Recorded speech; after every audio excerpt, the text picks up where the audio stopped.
Today we will talk about the digestion and absorption of. At first I will give you an overview of the digestive process, and then we will go down to the details of how we digest and absorb the building blocks of proteins, carbohydrates, and lipids. I will also talk about some pathologies that are related to this digestion and absorption process of foodstuff. So you have learned in the previous courses that building blocks of macronutrients are very much needed for energy generation for every cell, whether it is anaerobic or aerobic. We need macronutrients. You may recall anaerobic can use glucose only, while aerobic cells can use carbohydrates, lipids, and time to time amino acids for energy generation. What you will learn in this blog that it is not just the utilization of nutrients for energy, but also utilization of nutrients to build the human body is an important aspect.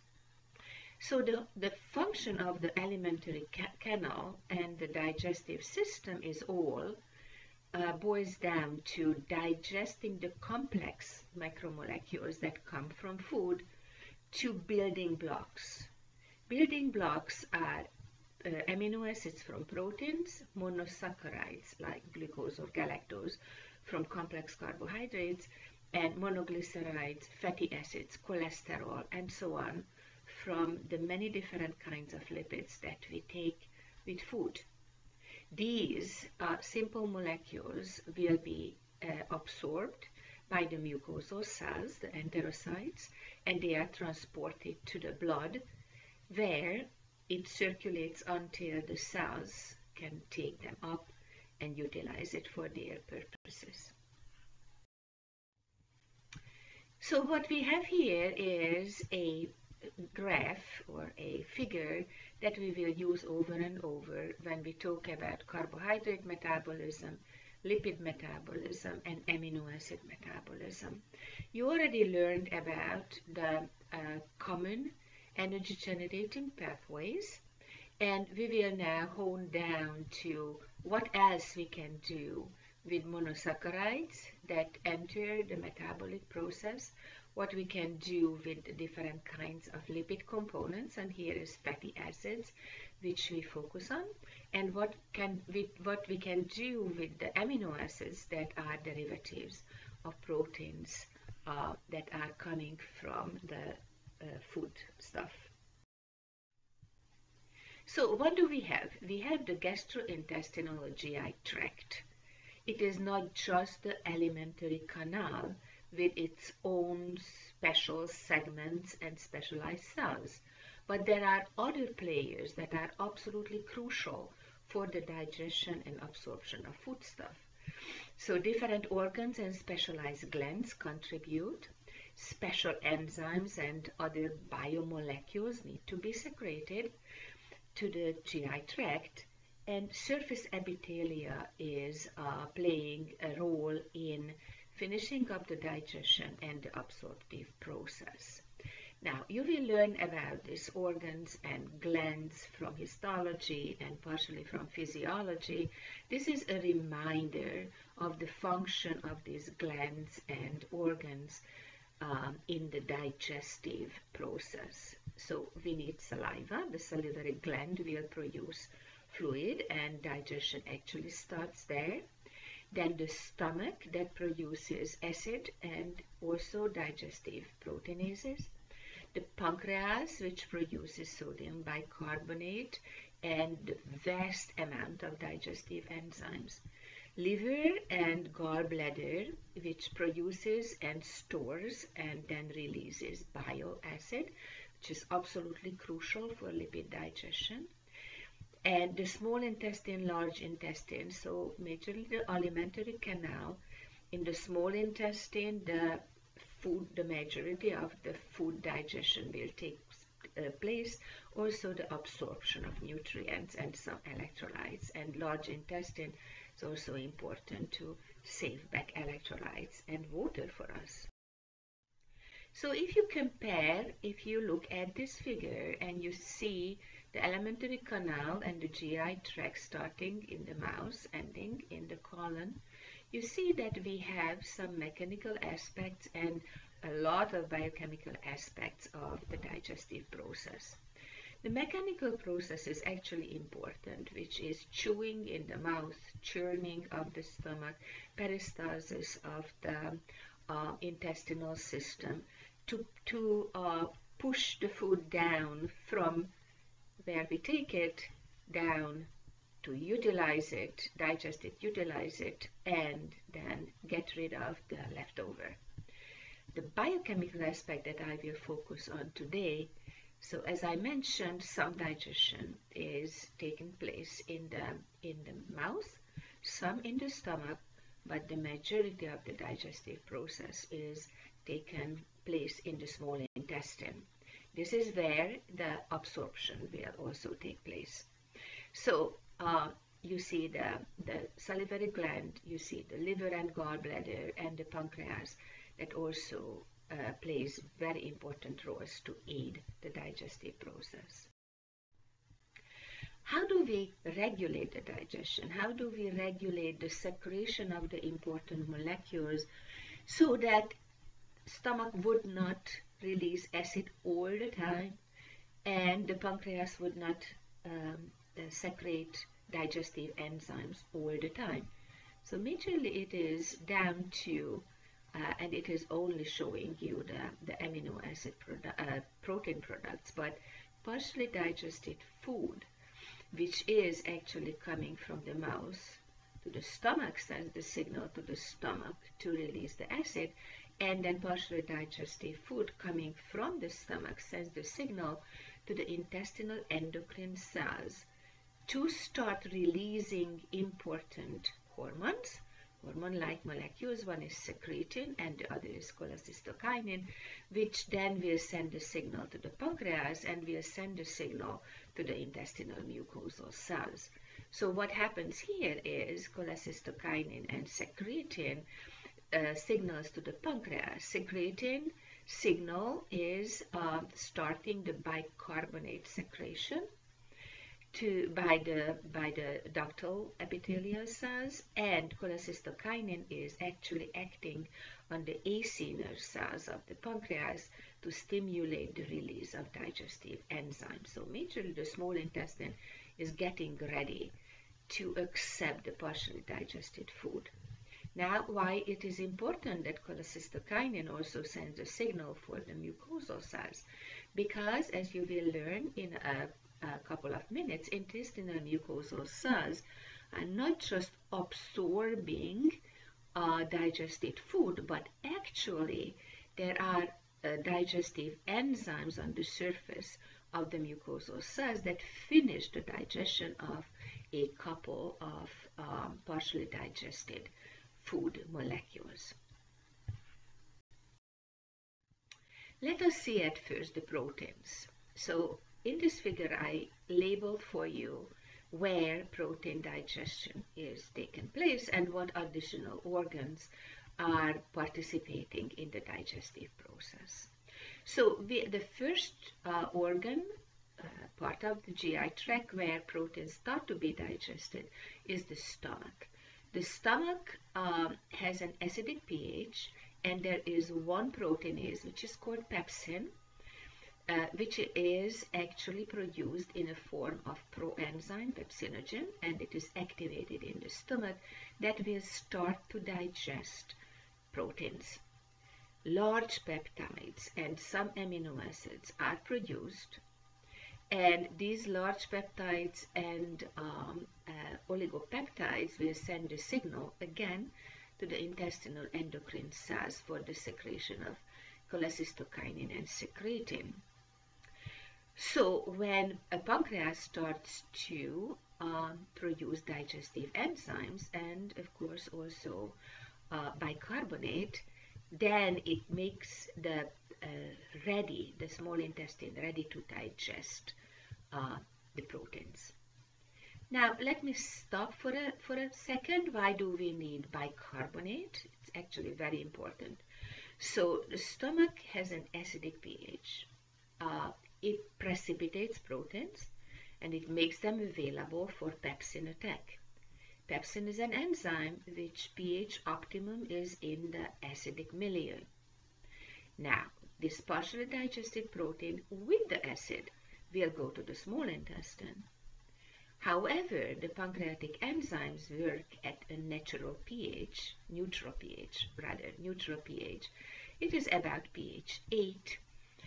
So the acid which is coming with the food, leftover food or partially digested food, comes with the acid. So the pancreas actually have a very important role in secreting bicarbonate to neutralize that acid.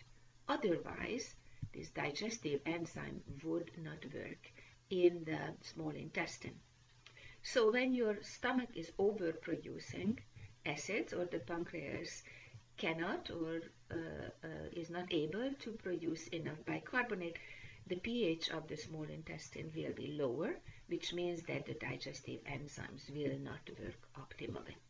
So there will be a maldigestion. Alright, so let's go further. Pancreatic phase, bicarbonate and digestive enzymes. These digestive enzymes are secreted in the so-called zymogen form, inactive form. Why is it important? Because if they would be produced in the pancreas in the active form, they would chew up the pancreas. So, what happens is that cholecystokinin sends the message, and enzyme, the zymogen, which first secreted is trypsinogen. Other zymogens that are secreted are chymotrypsinogen, proelastase, procarboxypeptidases. Please remember trypsinogen.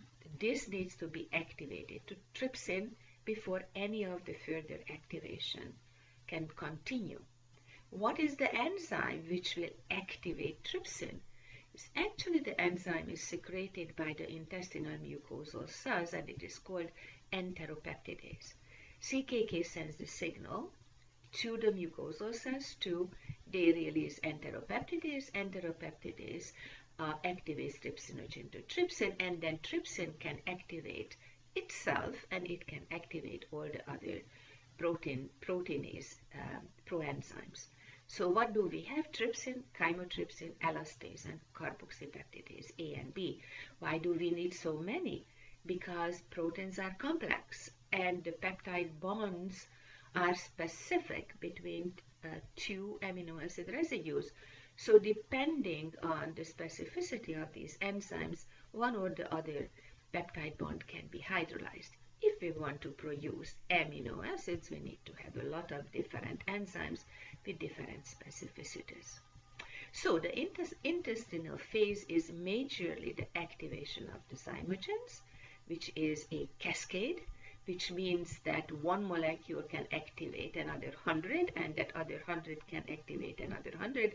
So this actually the secretion of the zymogens and activation of the zymogens to active enzymes takes only a minute or a couple of minutes. The products are amino acids and small peptides, which means that we need within the small intestine the active participation of the epithelial cells, the mucosal cells, to finish the digestion of the small peptides. So let's see the next slide. So this is what we went through here, and you see that only amino acids can be absorbed. Well, amino acids and very, very short peptides. So what happens on the surface of the mucosal cells, that when the proteinases of the small intestine act, we have shorter or longer oligopeptides, amino acids, very short peptides produced.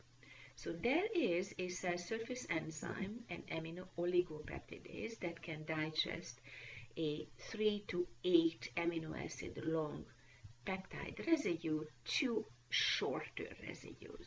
What are these shorter residues? Amino acids and so-called dipeptide or tripeptides. Dipeptides mean 2 amino acids, tripeptide, 3 amino acids are still bound to each other. We have another cell surface enzyme which is actually specific for dipeptides, and they produce amino acids. We also have another so-called aminopeptidase, which again takes very short dipeptides or tripeptides and produces amino acids. So it means that majorly on the surface of the endothelial cell, epithelial cells, mucosal cells, the majority of the proteins will result in a lot amino acids to be produced. We have a transport protein there on the surface of the mucosal cells, so amino acids can get into the mucosal cells inside. Now, there is, just in case, if we still have leftover dipeptides or tripeptides, there is a transport protein for them, and di and tripeptides can get to the cytosol of the mucosal cells where there are additional peptidases. So the end result is amino acids. Why is it important? Because only amino acids can be delivered by the mucosal cells to the blood flow. So where does these amino acids go? Amino acids go to the portal vein, to the portal circulation, which means that amino acids will be sorted by the liver. You will learn later how important some of these functions of the liver are. Liver makes a decision whether amino acids need to be there in the liver to build liver-specific proteins, and liver will actually share the leftover amino acids, and it goes to the general circulation to all cells to take proteins when they needed it. Are there protein digestive problems? Oh yeah, a lot. Luckily, until we are healthy, we have no problems and we can digest proteins. But if there is pancreatic exocrine insufficiency, which means that we cannot produce enough digestive enzyme, if we have a stomach problem, acid is underproduced or overproduced, pepsin is insufficient, we will have a digestive problem because these proteins will not start to be digested. It means that the signal to the acinar cells will not be as robust, which means that the small intestine will not be as ready to digest the proteins.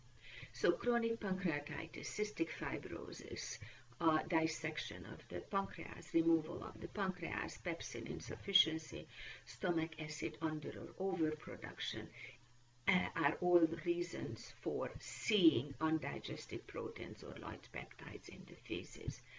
Now, this is also a known problem when the mucosal cells are damaged.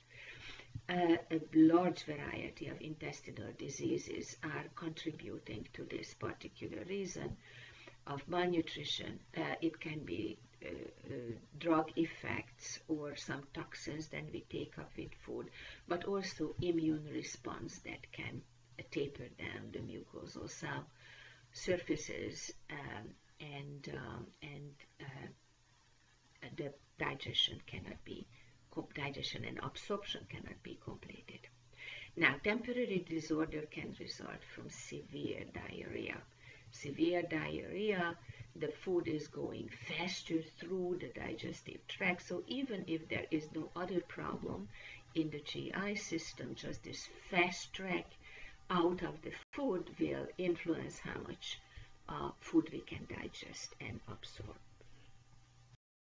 So let's see the carbohydrates. The carbohydrate, actually there is an oral phase of digestion, very quick, very short time that polysaccharides spend in our mouths.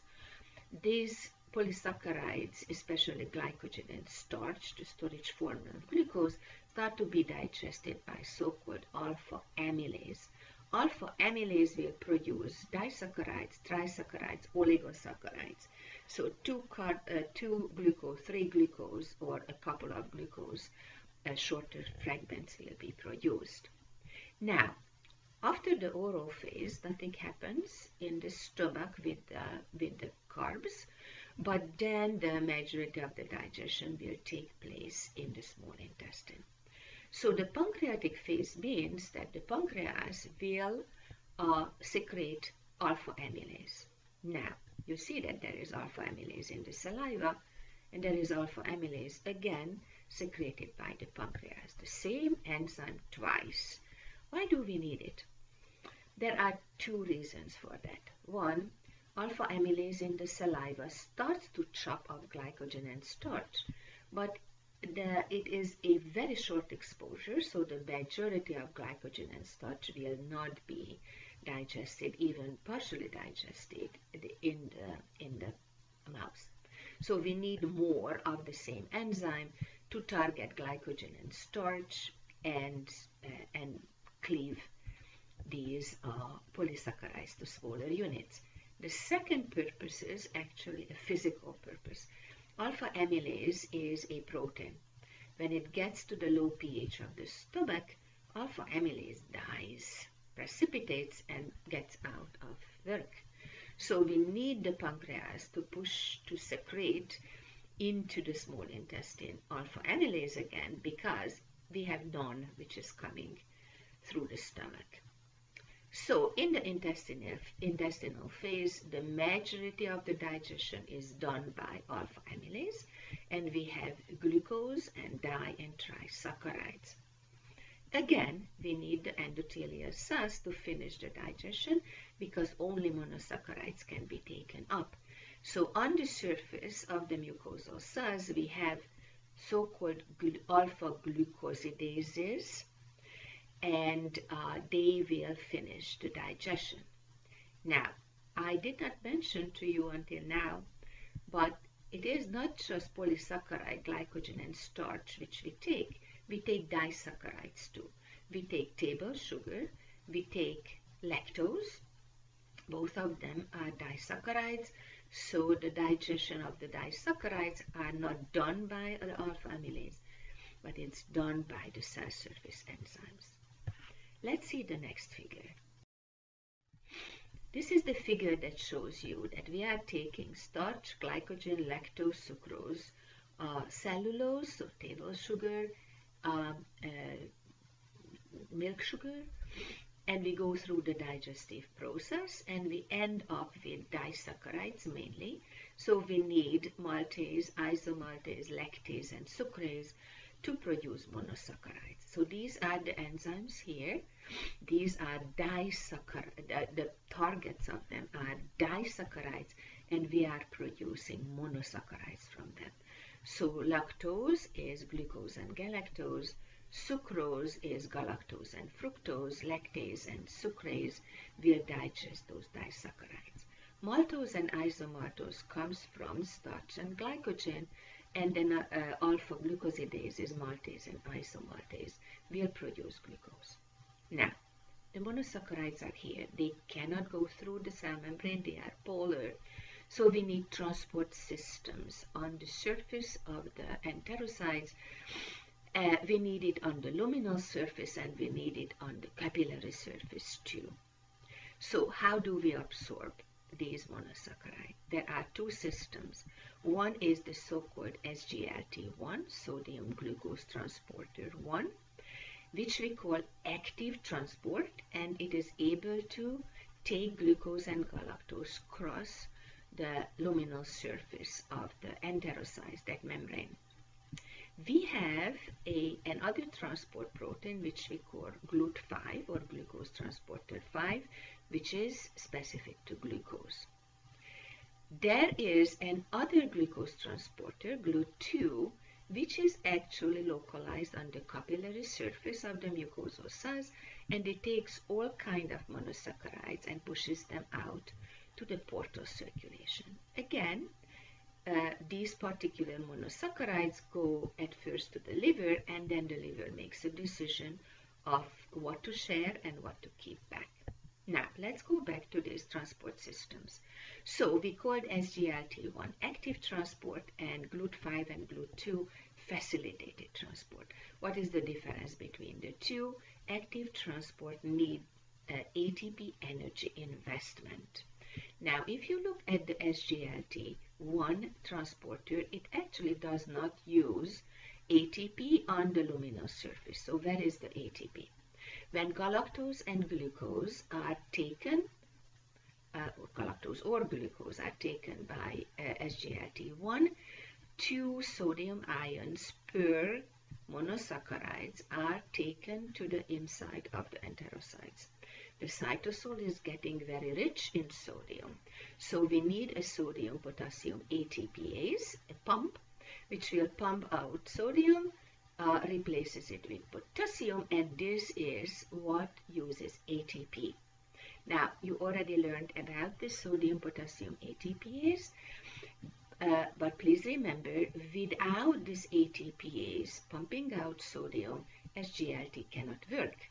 If this ATPase is not working, there is no transportation of glucose and galactose to the cell. So this is the whole system is called active transport.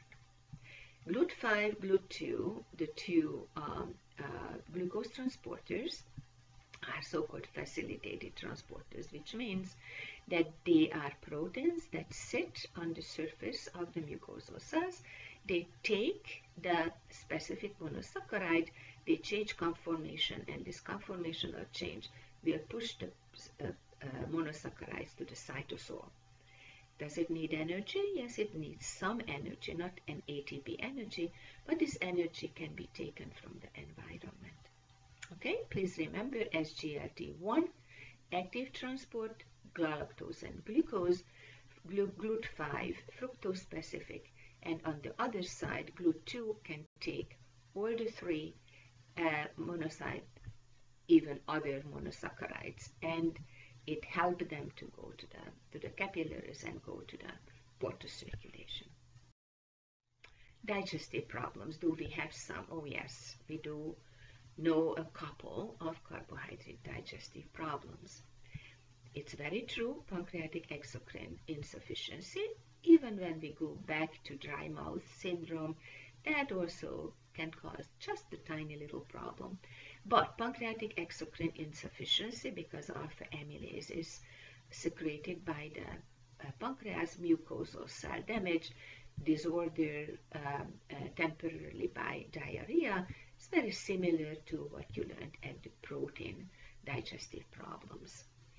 One very specific digestive problem is when disaccharides cannot be digested, mainly because of mucosal cell damage, or overeating, kind of taking too much of these disaccharides. These disaccharides go to the large intestine, and bacteria will happily digest them. So let's see what happens. So when disaccharides are in the large intestine, actually partially in the small intestine, and lactase is not available, or sucrase is not available, which are secreted by the mucosal cells, lactose intolerance and sucrose intolerance can develop. They are similar to each other in what we see in these disorders. So lactose is not digested. Lactose will be digested by bacteria, and rather than producing monosaccharides, bacteria produces gases like carbon dioxide and hydrogen, and also produces very funny 2,3 carbon intermediates that will bring in water to the small intestine, so there will be bloating, there will be diarrhea, in general GI tract distress. Very similarly to if sucrase is not there and we eat table sugar, that will be actually very similar problems there. Now, lactose intolerance is very frequent. It is majorly, almost 90% of the people who live on the surface of the earth are lactase deficient or lactose intolerant, which means complete lack of lactase enzymes. Sucrose intolerance is very rare. Greenland Eskimos and some of the Native Americans who live in the United States can be sucrose intolerant. Okay, so let's look into the lipids. The lipids oral phase is actually not a digestion where it starts there, but lipids which are very apolar are forming so-called droplets, water emulsion droplets in the oral cavity. They go to the stomach, and there is a tiny little bit of lingual and gastric lipase there that will start digest of triglycerides, especially those that have short or medium chain fatty acids there. Why lingual and gastric? Lingual means that this particular lipase is produced in the mouth and is part of the saliva. But the lingual and gastric lipases, both of them has pH specificity in the low pH. So majorly both enzymes will start working in. It's minor digestion, really minor, of the lipids. As I said, it is triglycerides with medium chain fatty acids that will be digested there. The major digestion of every kind of lipids will happen in the small intestine, so the pancreas needs to produce many different enzymes that will digest the different lipid components. So a couple of them here: pancreatic lipase, which works actually with a colipase, another protein, will digest triglycerides. Cholesterol ester is digested to cholesterol and the fatty acid by so-called lipid esterase. Phospholipids will be digested with phospholipase A2, which actually you remember you learned about phospholipase A2 to produce arachidonic acid intracellularly. Now it is an extracellular small intestine localized phospholipase A2, which will produce phospholipid derivatives, taking fatty acid off from the middle position. So what do we have after this digestive process? Is fatty acids monoglyceride, so glycerol with one fatty acid, cholesterol, and lysophospholipid. So again, I will show you in the next figure, partially digested phospholipids. Now, very importantly, we need to have the liver and gallbladder working for this process. Since the fatty acids, triglycerides, cholesterol ester, phospholipids, everything is very insoluble. They are coming as droplets through the stomach to the small intestine. We need a helper, and this helper is bile acid that need to surround these droplets, and bile acid, bile salts, serve as taking these droplets through the digestive process, making a surface for the digestive enzymes to bind to these droplets and start digesting the lipids within this so-called micelles.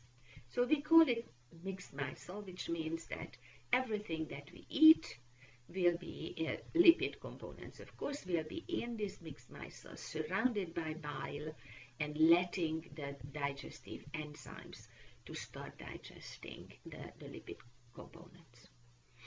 Now, absorption by enterocytes and taken to the blood. Let us go to the next figure. So here are the enterocytes, but beforehand let me just show you a different figure. The dietary lipids, all kinds, are going through the digestive process, and when we are in the small intestine and we need bile and we need the pancreatic enzymes, we produce these particular components. So cholesterol, glycerophosphocholine, this is an example of a phospholipid which we took off the fatty acid components of triglycerides in the form of monoacylglycerol, which means that we took off fatty acids, and but one is left in the glycerol. So what happens in the small intestinal cells, in the mucosal cells?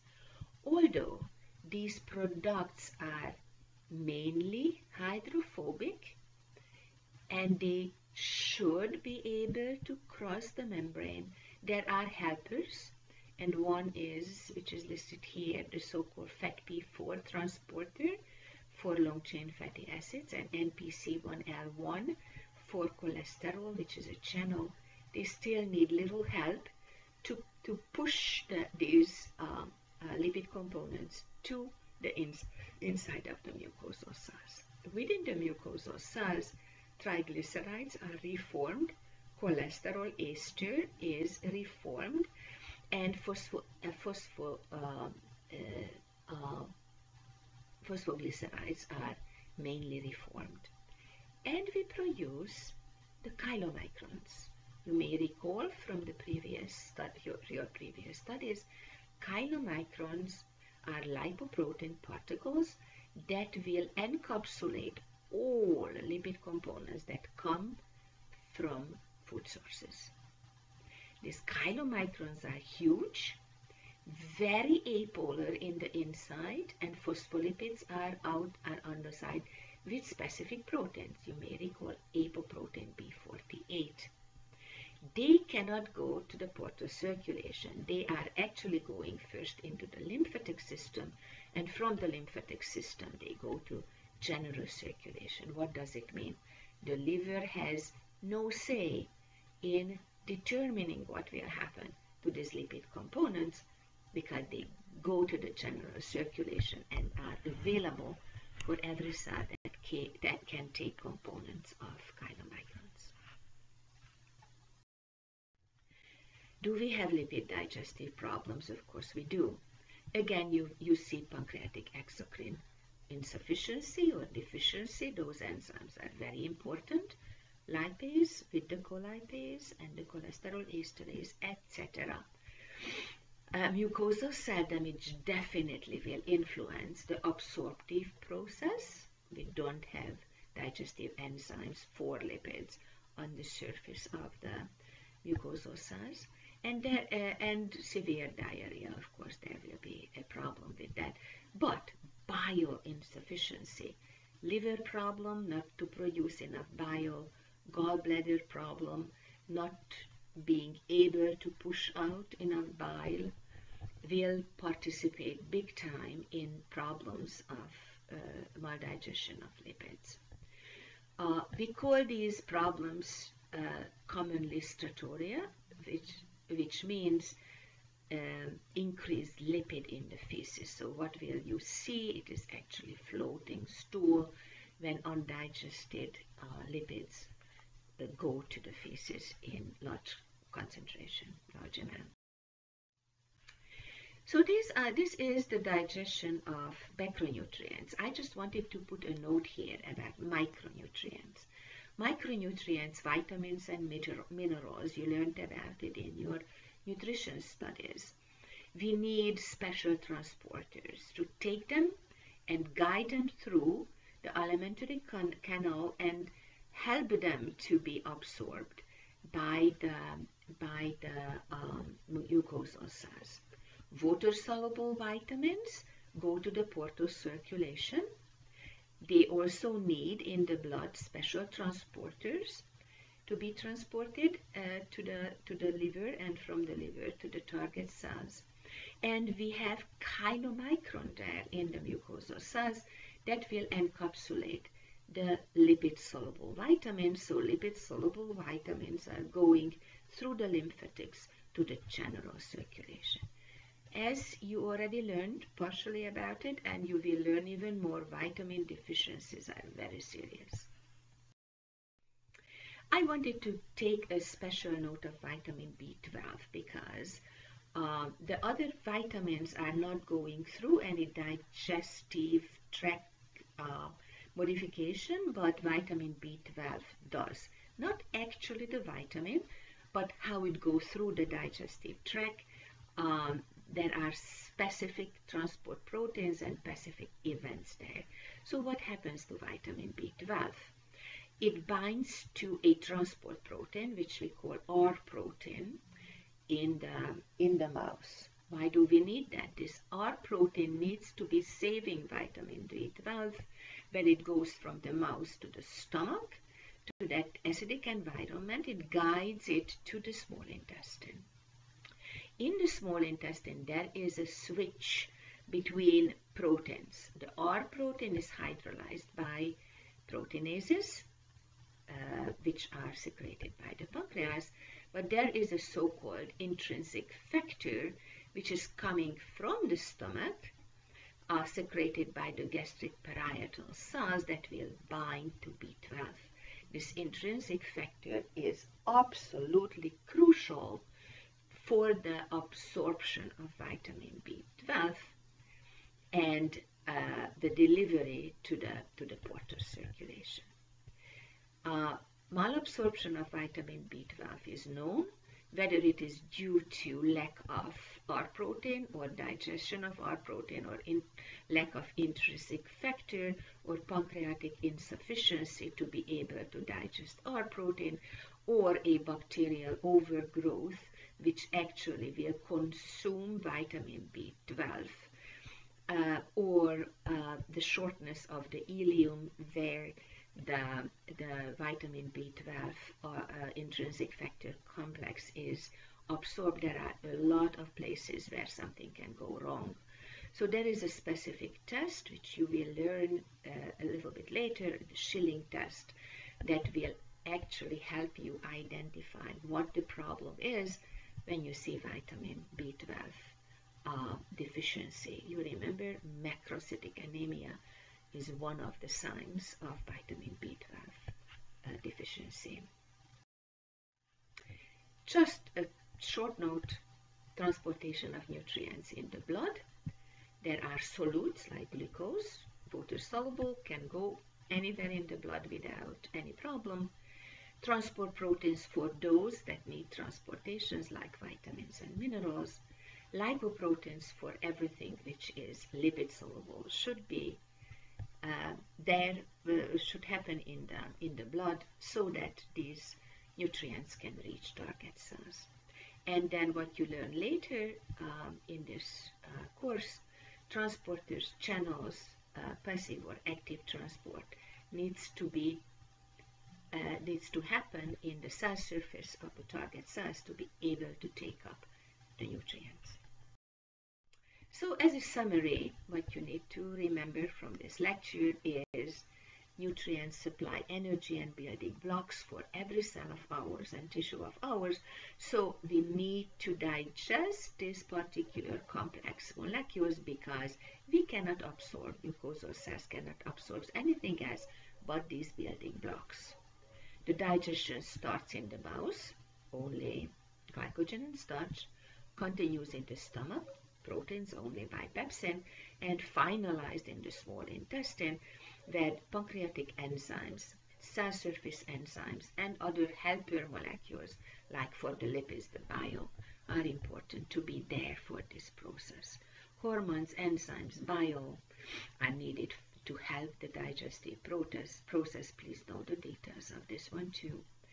And when they are broken down, these complex molecules, to building blocks, you need the mucosal cells, some enzymes on the surface, and also the transport systems that will transport the building blocks of nutrients to the mucosal cells, and from the mucosal cells to the portal circulation or into the lymphatics when we talk about lipids and chylomicron. Please also look into the problems. Many of them are shared between the carbs, lipids, and proteins. Problems with the stomach, pancreas, liver, and the mucosal cells themselves that can lead to maldigestion, malabsorption of foodstuff. Thank you.